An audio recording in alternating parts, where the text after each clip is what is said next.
Welcome to Lyndon's Fishing. My name's Lyndon Amizar. What I'm going to do is jump straight into high and low performance for 5 minutes to give all you anglers out there at level 1, beginner level, level 2, intermediate angler, level 3, advanced, and level 4, those in search of mastery, a heads up of how I'm going to talk in the future and how I would like to talk to you, because if you're chasing your dream, you need to have fundamentals that assist you to cut through the fog in fishing.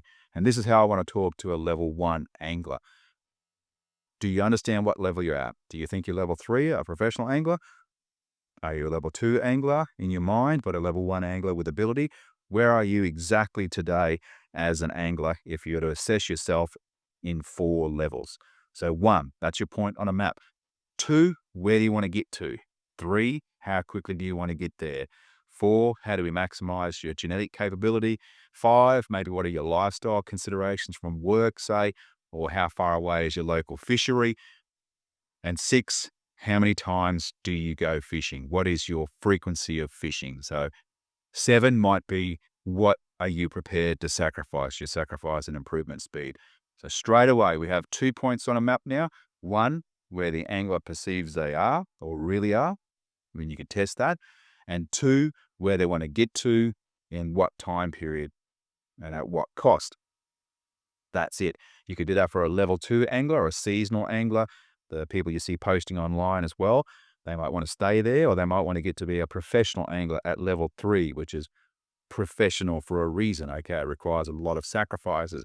And then we'll be using the frequency of fishing, how many times you fish. You might fish too much or not enough. So that will be critical to mapping a straight line forward, cutting through the fog in fishing. And then if you're a professional angler, you want to win that tournament once in your life, okay, or stay in the top 100, or make the top 100, or catch that great fish with your family, be the best you can be, like a Kung Fu grandmaster, in a philosophical way, doing your own training, your own fishing, and you might want to catch a fish with 1 cast or fewer casts as possible. That might be your goal in life. To do that, you need to really dial in your frequency of fishing and how you're managing that. So see straight away how clinical that is. Where are you on the 4 phases of fishing, the 1, 2, 3, or 4? Where do you want to get to? How quickly do you want to get there? And so forth. Then how many times a year do you fish, the frequency of fishing? So straight away, if you don't know those 2 equations, you don't know where you are in fishing, so you don't know where you are with a point on a map. You don't know where you're going to get to, or how you're going to get there, or how quickly you're going to get there. And it's not real. It's a bit more fake, and it's a bit more confused. So I want to talk like this in the future, very clinical, very strategic, using principles, those 2 principles I just mentioned then, 4 phases and the frequency of fishing. So for all you high-level anglers out there, or people that are high level and humans that care that other people live and hopefully put food on the table and live a good life and taking care of the environment as well, for that group, that's the group I want around. For the people that are going to be abusive, racist, sexist, try and tell us they know everything and it's all been done before in fishing, that's not the group I want to be talking to or hanging around, because mentally they're probably not going to be very good for anyone I take out on tour. That's how the future podcast will hopefully sound and look. I just wanted to get this in right at the start because I've already recorded an introduction, and much of it addressed the behaviors that I don't want to see. And I've just got some feedback that maybe the higher level people won't see the podcast benefits to them unless I record something very direct like this. So what's your frequency of fishing right now? What's your plan with the frequency of fishing to get to your goal? Would that plan stand up to someone else having a good look at it? Are you fishing too much? Are you not fishing enough? What are you doing? Are you improving? Are you getting close to your goal? Or has someone with 20 years less fishing caught up to you or overtaken you? Now, as soon as they've done that, you know you've got problems in your system. So straight away, we would have to have a look at where you're really at in the 4 levels, and also what's your frequency of fishing plan straight up to improve, because you might be going the wrong way. You might be doing the wrong thing. It might not be as efficient. If we have a good look at it and take it seriously and really respect it, you can rely on the frequency of fishing to cut a line straighter towards your goal and not just be reliant on moon, tide, or the weather. Yeah, plan fishing with principles outside of that as well to combine with the weather, the target fish, not just the weather and target fish, which was called the old system. That's called a fundamental of fishing. Enjoy the rest of the podcast. Hit like, share, follow if you like what you hear. If you want to know more in a specific area, let me know. But thank you for tuning in and enjoy the introduction to my first podcast.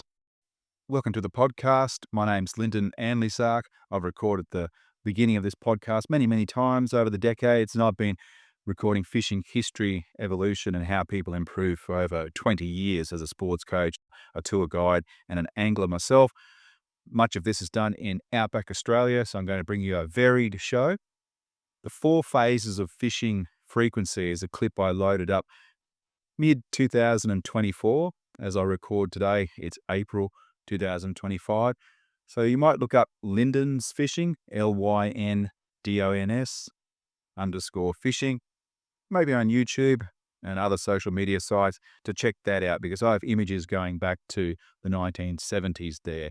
And for the last 20 years, I've been doing a lot of history recording, especially in Australia with Rod Harrow Harrison. He's a global angler, maybe the last angler to actually do all of that in that iconic era before the internet. So I'll have Harrow on the show at times, and we'll cover history, we'll cover the present, and also the future. I'm a sports coach, so we'll be covering high performance. I'll also be covering mental health, as I'm qualified in those areas, and I'm passionate about helping Australians, but also people from around the world have better mental health. And I've used fishing in the outdoors in programs to help people with mental health. And that's when I was studying the 6 Aboriginal seasons in Kakadu National Park and Arnhem Land, where Crocodile Dundee was filmed. Part of a fantastic program where we manage the health and wellness of employees living in remote regions, which can put a lot of stress on people. At the moment, I have 4 articles out this month. NAFA magazine, I have a article on culvert fishing. So culverts are those pipes that go under the road, water flows under, creates a predator-prey relationship, and the mighty and iconic species of barramundi here in Australia, which has been painted on Aboriginal caves for potentially 20 to 50,000 years, hunts bait fish there. I've actually taken people on tours to fish these locations, as is a fantastic place to learn. So I have an article out in NAFA, should be on the shelves now. I have a billabong, which is a freshwater lake, which can join rivers in the wet season. A billabong fishing article, part 2, in freshwater fishing in Australia, so keep an eye out for that. And I have 2 articles in Fish and Boat magazine. So history, philosophy, and fun there, and also how to fish May, the early dry season, the Aboriginal season of Yek in Arnhem Land or in Kakadu there, just around that region, part of those 6 seasons. The roads are graded, cattle stations start mustering, people start getting outdoors, going fishing and camping and exploring, and the temperatures drop. So we have a bit of respite there from about 7 to 8 months of extremely hot weather.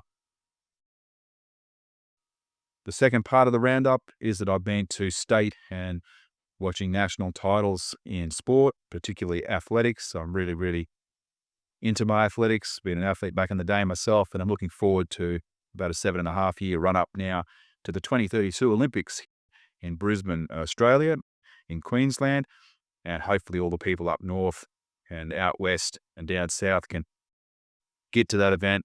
I went to the 2000 Olympics to watch some family compete there, and it's one of the greatest events I've ever seen in my life. I've never seen so many Australians happy, even on the train ride to work in the morning. So there you go.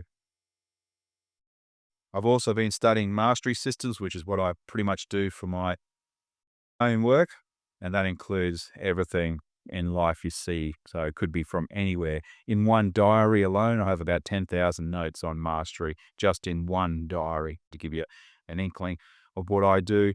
And it's really cool to cross-reference that with some fishing as well, but also what I've studied at university or different colleges, what I've studied as a tour guide with Indigenous culture as well, and also from the business sector, remote resources sector, all different systems from safety to their basic business philosophy and all the different books and personal development I've read. So it's been a culmination of about 50 years and 400,000 hours of life. I go at it fairly full on and I combine all of it. So I have about 15 different backgrounds. Look, I have recorded a 40-minute and even a 2-hour version of my background.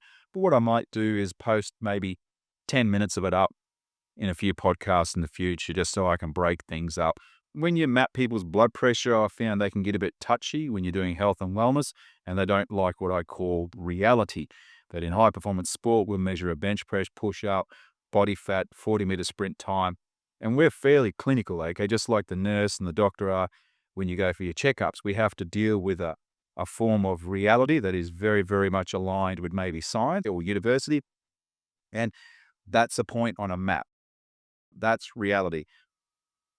Nearly everyone you meet in fishing hates that in a way. It's the way to get the best information possible to help you at your level with your goals. However, everyone wants to think they're a Jedi. So people, if they're jealous or insecure, if they're sort of lower level people, they're not high level people, not nice people, not caring people, they'll try and sabotage instead of support. So I need you to watch that. They're pushing you or me down an evil road, I call it, a very bad road, a low performance road. And that's the road I mapped when I was in mental and physical health and workplaces that push people through bullying, donation, harassment, belittling, stalking, anxiety, depression, and suicide. So we don't want to go there.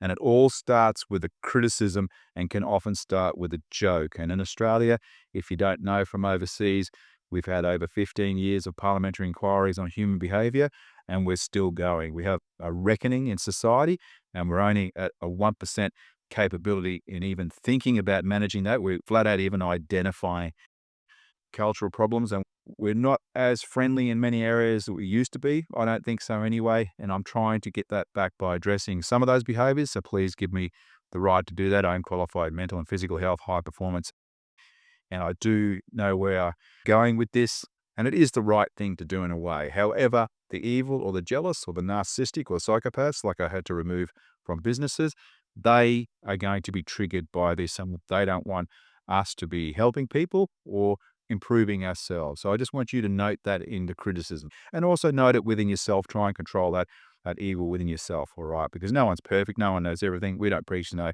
everything. However, there are good systems to help people, and there are less efficient systems and behaviors. And one constant in life, as you might have heard, is change.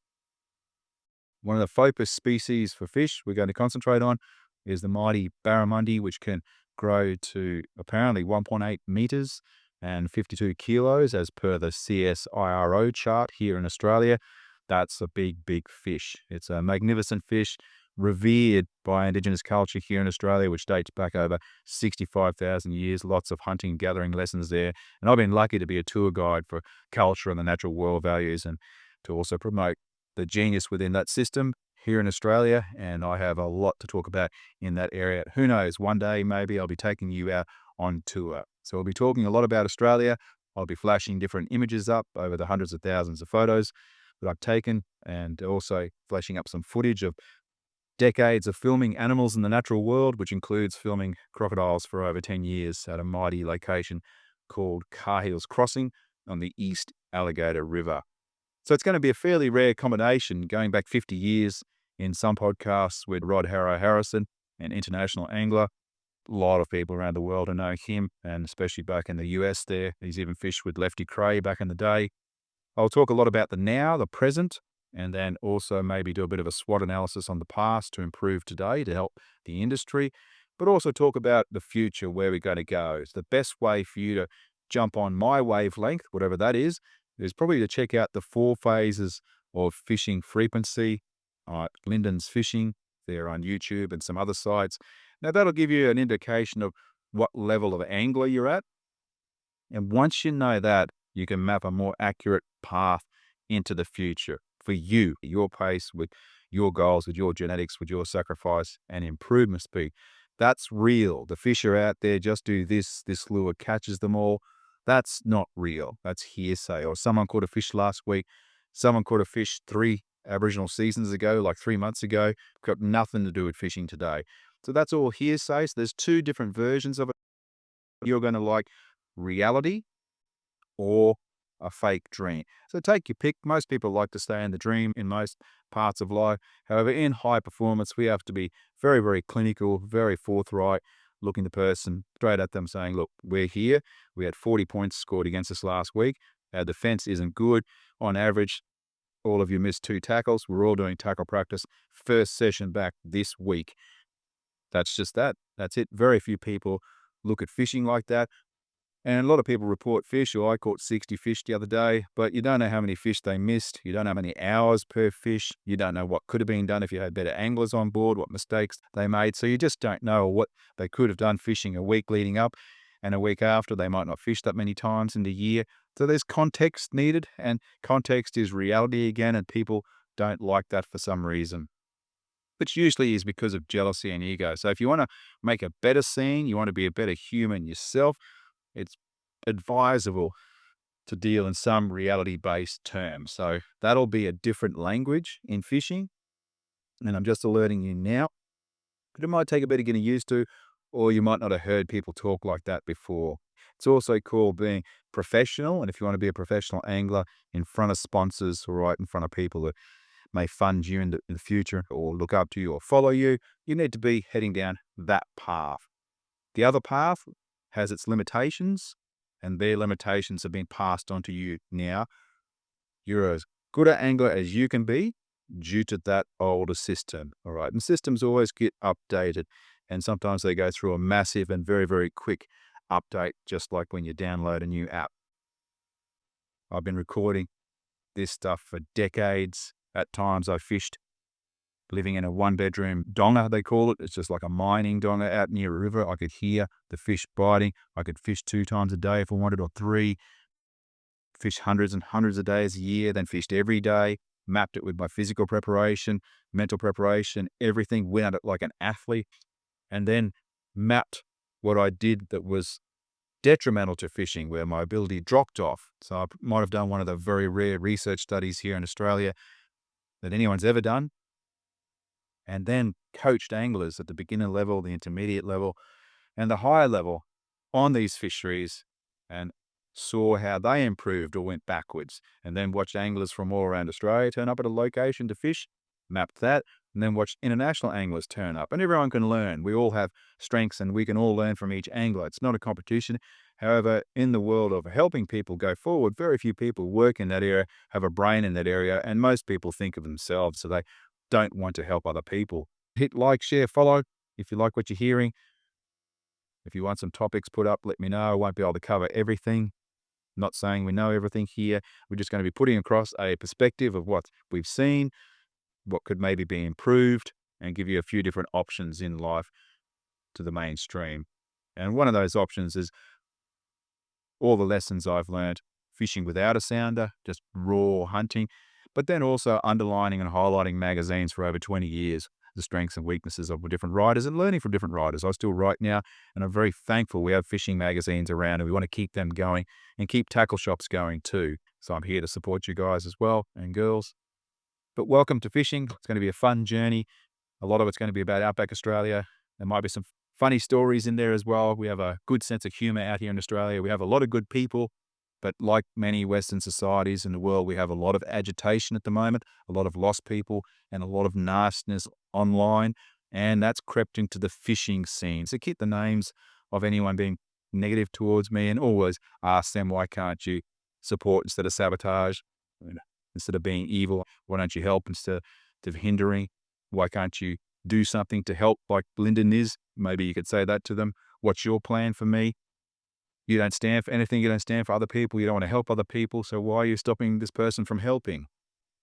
The reason I talk like this is because I have been a tour guide with truckloads of people from all around the world and Australia out on country each day. And I started with no boundaries, as we call them in personal development.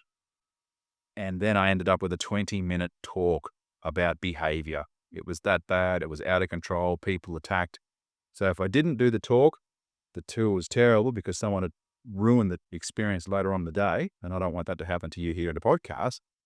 So I couldn't just go in with there's good in all people, trust all people, maybe a little bit naive. I can't go in with that theory in the podcast world because at the moment, there's about 1% control that's needed for the anxiety, depression, and suicide-causing behaviours from online comments. In our lifetime, that might be getting cleaned up, and hats off to Australia. I've met some really good people in that area federally and even at state level, and we may be leading the world in that area with bringing laws in. So that's cool for Australia because we're also going to be dead last in a few areas, possibly mammal extinction, and I think we're number one for bullying at the school, or number 2 at schools, to Latvia, and then number 1 in a certain area at work. So we have a lot of work to do.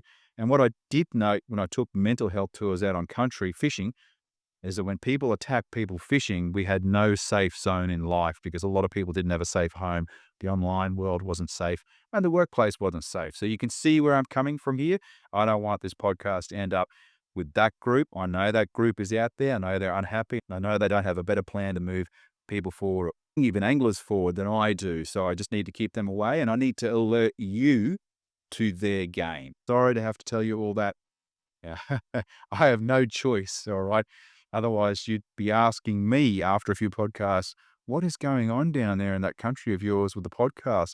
You're just talking about fishing and helping people. What's wrong with that? So I don't have to answer that question now.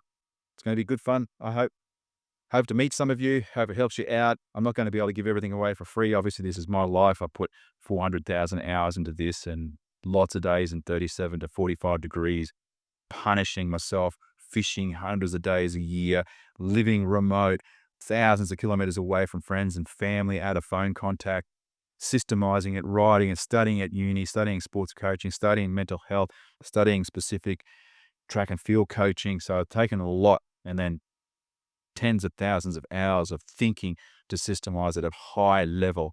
Even stopped drinking alcohol, trimmed down different parts of diet with dairy, and really went at it hardcore for a long period of sustained time, hundreds and hundreds of sessions, thousands of fish a year, and watching thousands of anglers per year and assessing all of them until I got to a pretty good point where I think I've done enough work as the entry to get a seat at this table, whatever seat that is, and then start seeing who's out there in the world, who are the good people in the world, what are the good countries, what are the good cultures, and live a good life together, and hopefully make a better world together, and use fishing as a vehicle, and make sure it's a nice, friendly, healthy, and safe zone for all of us in the future, especially the children. Thank you.